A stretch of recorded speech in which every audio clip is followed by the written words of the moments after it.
Daddy's home.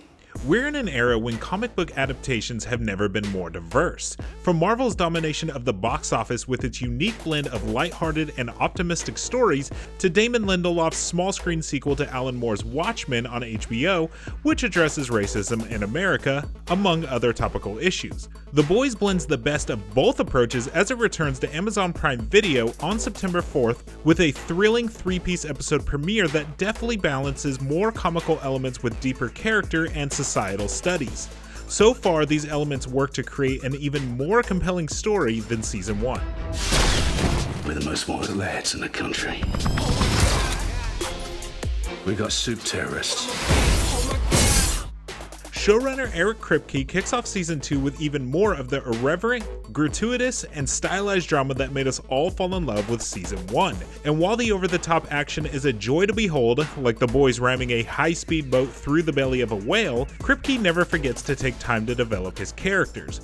Where Season 1 focused a bit more on the profound effects superheroes have on ordinary people, Season 2 begins by lasering in on how having superpowers affects you as a person. Nowhere is that idea more prevalent than with the Deep. Back in Season 1, he was one of the most vilified characters after sexually assaulting Starlight. At the start of Season 2, we find the aquatic superhero in a deep state of depression while working at an amusement park in Ohio after being booted from the Seven in Season 1. A part of the Deep's attempt to reform himself involves meeting with a psychiatrist and listening to his conscience. And while it's too early to tell if his storyline will pull off a sincere redemption by the end of the season, it's off to a very entertaining start. When it comes to the actual boys of the boys in Season 2, their hilarious hijinks are mostly relegated to a basement or bunker of sorts, where they're hiding from the Seven and Vought after the events of Season 1.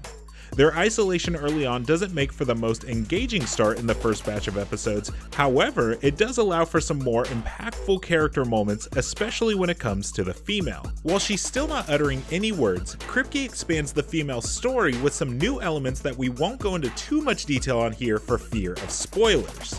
But Karen Fukuhara's emotive expressions and body language effectively communicate the nuanced emotions she's feeling throughout.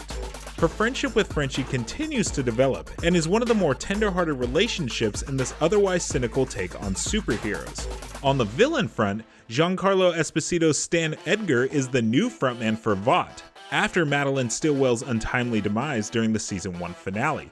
Edgar is your typical company man who's trying to play damage control after the events of Season 1, but of course, Esposito's charismatic presence shines through even when he's doing the most mundane tasks, like conducting a board meeting. I mean, he is one of the coolest guys in Hollywood. Exactly what casualty allowance are we looking at here? Officially, 0, of course. But cone of silence, 34%.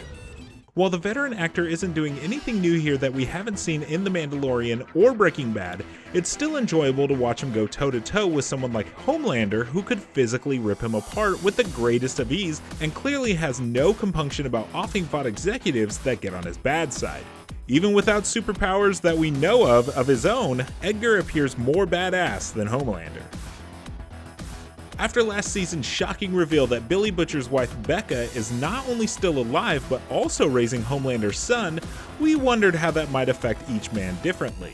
For Homelander, well, let's just say a sociopathic Superman doesn't make the greatest dad in the world, but it's still fascinating to watch him try. Anthony Starr has that rare ability to make you cringe, laugh, and gasp all in one scene. Next to the Deep, he's one of the most captivating characters to watch due to the fact that you're never quite sure what his true motivations are. Does he want to rule the world with absolute power, or just burn it all down? Time will tell. When it comes to Billy, his character arc early on is more reactive than anything else. Carl Urban is a force of nature on screen, spewing each Cockney word with more ferocity than the last. But compared to Homelander, the Deep, and even the female, he's more bark than anything else in this first batch of episodes. Sure, there's still plenty of time to explore how the Season 1 ending will alter his personality, or not, but for now, he's the same old angry Billy. One of the new members of the Seven, as well as one of the standout characters in the first 3 episodes, is Aya Cash's Stormfront. She's an overly confident superhero with a devil-may-care attitude and a large social media following. cementing her as one of the most millennial of the bunch. It's still early on in the season, but it seems like Kripke is setting Stormfront up as a direct competitor or potential replacement for Homelander. If you've seen Cash's exceptional performance in the FXX comedy You're the Worst, you'll have a good idea of what you're in for with her in Season 2. Whom exactly do your heroes report to? Same person as always. Me.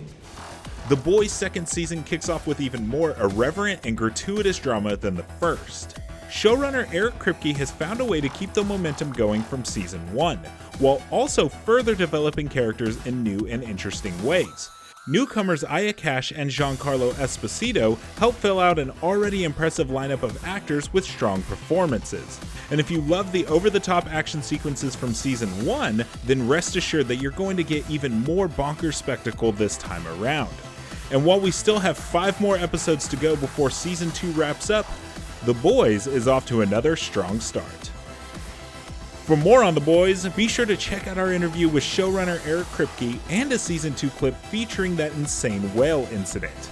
And for everything else, make sure to keep it locked right here on IGN.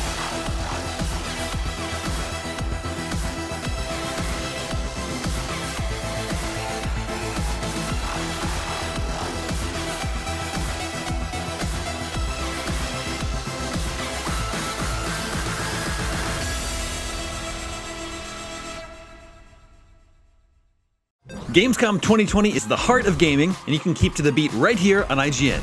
We've turned the single biggest show in gaming into 5. Gamescom Now is your virtual show floor with up to the second live coverage.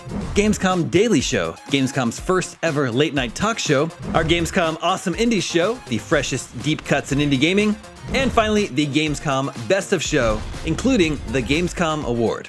Gamescom 2020 is available on IGN and wherever you stream Gamescom Now.